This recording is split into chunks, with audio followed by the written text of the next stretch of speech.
Hello and welcome to Foreign Dispatches, the program that takes you around the world in 25 minutes. I'm Layo Adegoke. On the program this week, children head back to school all around the world as the Omicron variant spreads. Plus, United Nations appeals for aid as Afghanistan's bitter winter adds to the torment of millions.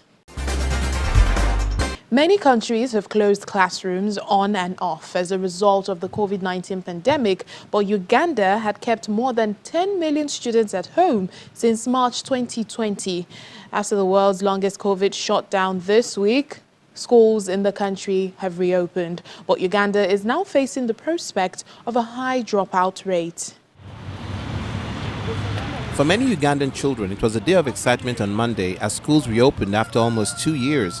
The shutdown, amidst the global health crisis, was the longest disruption of educational institutions globally, according to the United Nations. And as pupils return to the classroom, for some, the reopening has come too late. 16-year-old Sarah Nakafero lives in the town of Kayunga, around 40 miles northeast of the capital, Kampala. She says she was bored and stuck at home when she was lured into a relationship with an older man and became pregnant. The government was wrong to refuse to reopen schools sooner. The decision caused me harm because if schools had been reopened earlier, I would have returned to school and this would not have happened. Ugandan officials say they expect a third of children will not return to education. That's a huge blow to the East African country, which is already struggling with high unemployment, poverty, and has one of the world's youngest populations. The school closures, alongside other strict measures, have kept the number of cases and deaths in Uganda relatively low.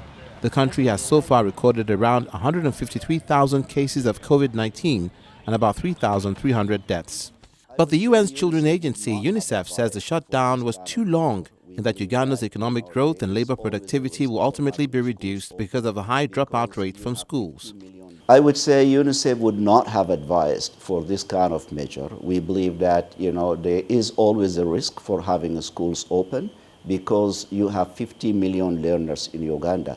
But as I said, there are different measures to prevent the spread of infection through the education system. Although vaccination rates in the total population are low overall, the authorities say that most teachers are now inoculated, which enables them to reopen classrooms. Still, the reopening comes amidst a fourth wave of the pandemic that has led to a nearly 200% rise in cases over the past 14 days. Over in the United States, where Omicron is estimated to account for 98.3% of total new coronavirus cases circulating in the country, despite thousands of schools, including in some major cities, delaying scheduled return to classrooms and switching to remote learning, officials in New York are vowing to keep schools open, saying education is a priority. New York City Mayor Eric Adams has vowed to keep the nation's largest school system open despite the Omicron variant of the coronavirus pushing COVID cases to record levels. Some parents have welcomed the move. I'm not worried about it at all. I want them to be open. I want my kid to go to school. In fact, I think schools, now that vaccines are widely available, the officials should start thinking about making school normal again, not kids having to eat outside on the cold, on the ground, facing one direction when they're inside and spaced out. I just want my child to have a normal childhood back. U.S. deaths are averaging 1,700 per day, up from about 1,400 in recent days, but within levels seen earlier this winter. The mass return of children to school after the Christmas holidays is evidence that few wish to see a return to the online-only learning that marked some of the early waves of infection.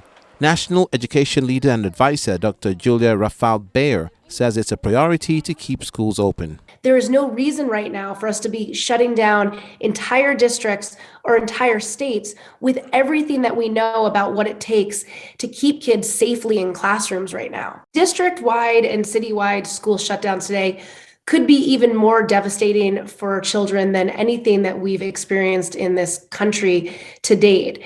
We need to have a classroom by classroom approach to how we're looking at this situation. We have now seen data set after data set that has shown us that there is generational learning loss happening in this country. And we're watching firsthand what that impact looks like around our country. Recently, there was a study from the Center for Assessment that looked at data across the country and found that the magnitude of learning loss that's occurring is 2 to 4 times that of Hurricane Katrina. And more importantly than even just that magnitude of data is what we're now seeing on the mental health toll that it's taking on children in our country, and particularly because of these shutdowns and going back into remote learning, back to a time where there's more isolation, there's less socialization, more time away from teachers and adults who can really see kids. These consequences, they're going to reverberate for decades to come if we're not really focused right now on trying to solve this, trying to do everything that we can to keep schools reopened. We are really risking right now a true generational crisis, and we can't go backwards. But there are concerns that the current surge in cases in the country puts children at risk. On Monday, the United States reported at least 1.13 million new coronavirus infections, the highest daily total of any country in the world. Across the country, hospitalizations have also increased steadily since late December, doubling in the last 3 weeks, as Omicron quickly overtook Delta as the dominant version of the virus. 50% of these COVID hospitalizations are patients admitted for other causes. For example, heart attacks, strokes, abdominal pain, cancer, other infections, but who happen to incidentally test positive for COVID, since everyone that's admitted to the hospital is tested for COVID. Now, today, the fact that a large number of our COVID hospitalizations are incidental really reflects the level of community spread of Omicron. But there is some good news, as Omicron appears to be potentially less severe than prior strains. About 10% of these COVID hospitalizations right now are in the ICU, and 5% are on ventilators. Now, as a point of comparison, this is a lower number than during the 2 prior surges. While potentially less severe, health officials have warned that the sheer number of infections caused by the variant could strain the hospital systems. It's already leading to critical medical staffing shortages across the nation. More than 100 hospitals say they are anticipating shortages within the next week. Well, across Europe, schools have also opened for another term overshadowed by the COVID-19 pandemic. In Italy, schools reopened across the country with the exception of the Campania and Sicily region, where face-to-face teaching had been delayed amid soaring COVID-19 cases. School principals warned that up to 100,000 staff members could be absent due to COVID-19 in the coming days. Italian regions, Sicily and Campania, as well as almost 100 municipalities, decided to postpone the reopening by a few days due to the high number of infections. In Lazio, the region surrounding Rome, students returned to the classroom on Monday, but a secondary school in the capital, students and teachers said they would have preferred to do remote learning until the situation improved. I'm a bit worried because with about 200,000 infections a day, I feel like it's risky to go to school. I'd rather study remotely for my own safety. It worries me a little, not for me, but because I could catch the virus and pass it on to my parents or grandparents, so I'm very worried. The country's current coronavirus rules impose that if there's one positive case in a secondary school class, the remaining students will continue to go to school wearing masks and the classroom and showing proof of a fresh negative test. If there are 2 cases, only recently vaccinated with 2 doses or boosted students will continue going to school wearing masks, and if there are 3 or more, then they switch to remote learning. For primary schools, if there's 1 positive case, the remaining students will continue to go to class, but taking 2 tests. If there are 2 cases, all the students switch to remote learning. In my opinion, it would have been better to postpone the return to school for one simple reason, because in addition to the students who can be positive, there are also the adults, the teachers. We end up with classes without a teacher, so I just think it would have been better to do remote learning, at least for a couple of weeks, until the situation improves. Daily coronavirus cases have soared in Italy in the last weeks, with the number of hospitalized patients rising. Italy also brought in tougher restrictions on Monday, where people would need to show proof of vaccination or recent recovery from infection to get trains, buses, planes or access gyms, swimming pools and museums, as well as sitting at restaurants. Italy has also made COVID-19 vaccination mandatory for people from the age of 50, one of every few European countries to take a similar step in an attempt to ease pressure on its health service and reduce fatalities. Meanwhile, the fifth wave of COVID-19 infections has swept through France, leaving no corner untouched. French authorities have imposed new pandemic measures to try and stem the spread of the virus. Amid the measures put in place, French schools say they are overwhelmed. Over a week has gone by since French schools reopened after Christmas, but at the Jean Renoir Junior High School, just outside of Paris, at least 1 in 4 teachers and about 50 pupils are already sick with COVID-19.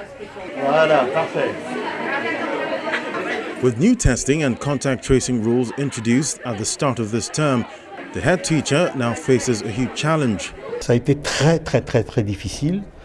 It has been very, very difficult because we've seen a multiplication of COVID cases. It is a speed that we are not at all used to because, for example, before we were able to deal with cases one at a time as they arrived, but now we are completely overwhelmed. I have more than 47 students with COVID, and for each of them, I need to identify the at-risk contact cases, and I have to isolate them if they are not vaccinated. The school has 620 students and 40 teachers. France has put emphasis on keeping schools open in recent months, no longer rushing to shut down classes with positive coronavirus cases, and it did not extend holidays to let Omicron and Delta waves pass, unlike some of its EU neighbors. However, schools say it has become very hard to cope with the high increase in COVID-19 cases and the new testing rules. When a school child tests positive for COVID-19, the rest of their class must each perform 3 tests over 5 days. The first has to be test, a PCR or antigenic test at a testing center. The other 2 are self-administered tests.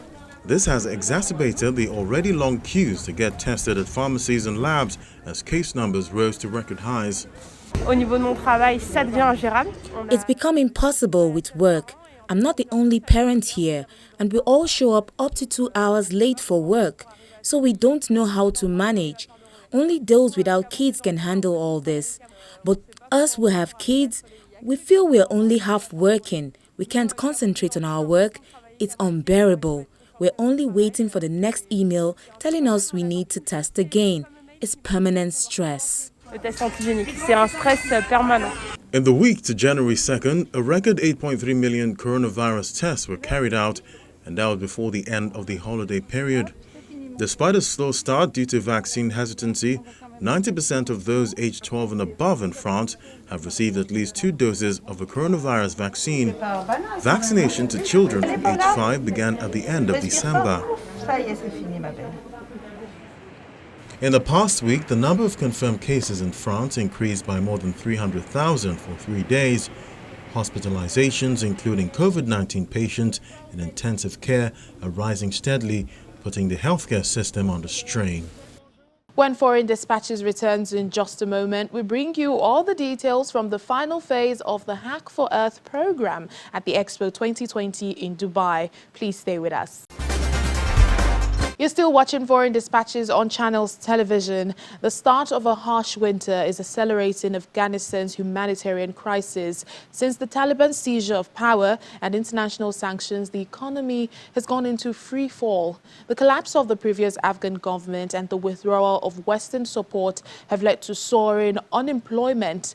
Few can afford to feed their families or heat their homes. The United Nations has now issued an urgent call for aid for the country. As winter sets in, Razia, a 35-year-old mother of 5 who collects leaves and branches in the autumn to heat her home in a cave in the central province of Bamiyan, is worried about how to survive the freezing temperatures this year with scarce food. Winter is always hard. But this winter, there's really no work for my husband. This winter is definitely harder compared to others. There's nothing. Stories like Razia's are increasingly common in a country struck by severe drought and where money has run dry. Before the Taliban toppled the Western-backed government in August, the economy relied heavily on foreign aid. But with the international community wary of the Islamist militant movement and the United States imposing sanctions on some of its leaders, that support has all but disappeared. In the winter, we normally borrow what we need from shops and we repay the loan after 2 or 3 months when the work starts getting better. But there have been big changes since the Taliban took over. There is no work, prices have gone up, people have left the country. 57-year-old widow Kubra is trying to find fuel to heat the single room she shares with 8 family members. The family normally lives on potatoes and plain rice dish called shola, but the food is running short. Vegetables are now out of reach. My life situation is bad enough already. Now we have only rice to eat, nothing else. The United Nations estimates nearly 23 million Afghans, about 55% of the population, are facing extreme levels of hunger, with nearly 9 million at risk of famine as winter takes hold. We are launching an appeal for $4.4 billion for Afghanistan itself for 2022. This is the largest ever appeal for a single country for humanitarian assistance.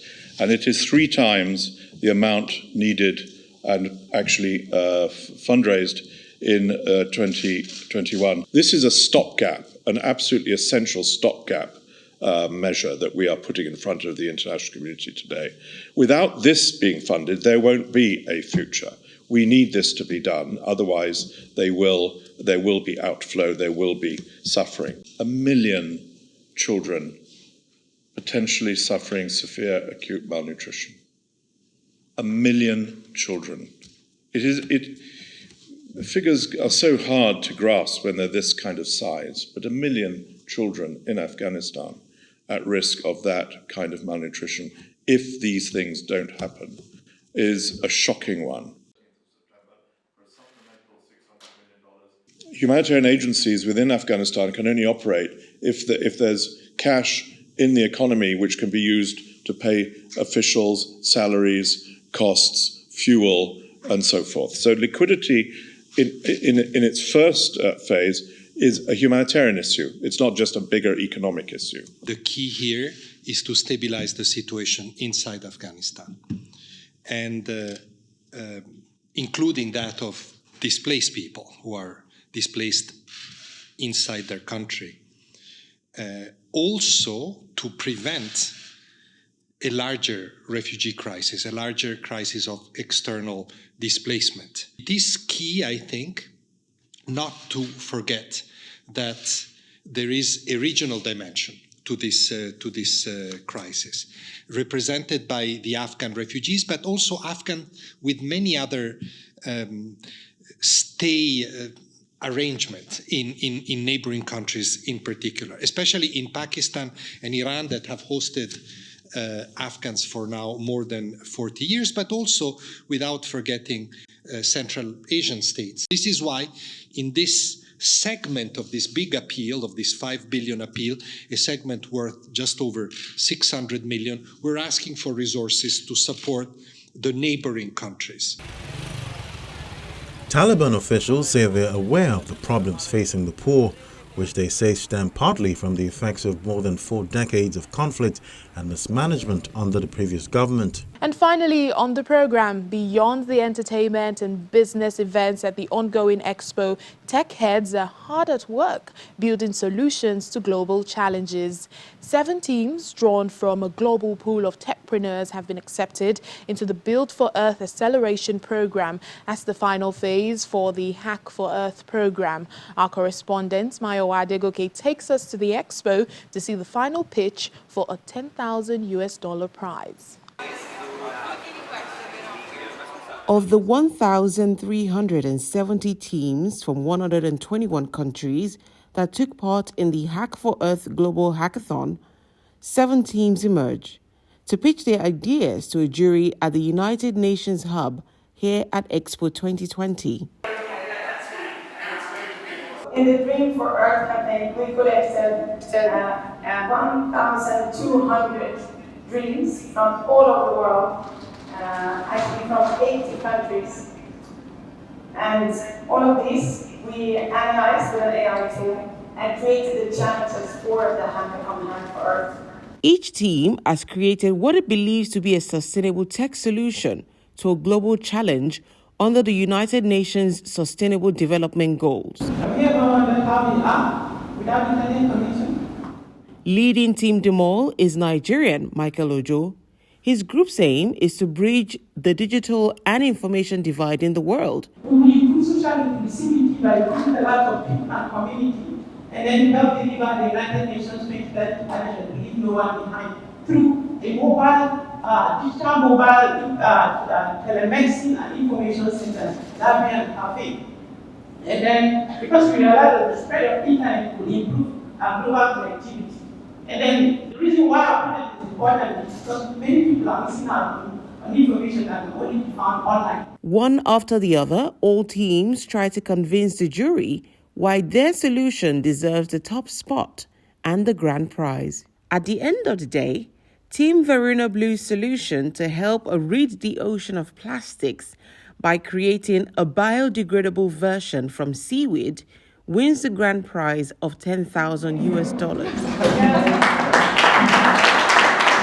Our idea was to use this money to fly the rest of our team that's not already present in India to India to have like a field research trip to see the seaweed farms and meet the people, meet the local farmers there and see what we can do.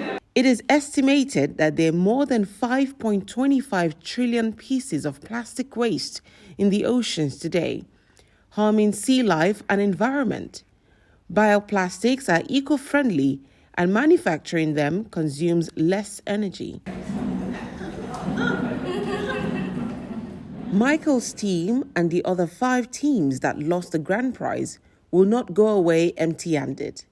Their solutions automatically enter the acceleration program Build for Earth. I've learned a lot during this process, and I believe it's something that will transform people's life.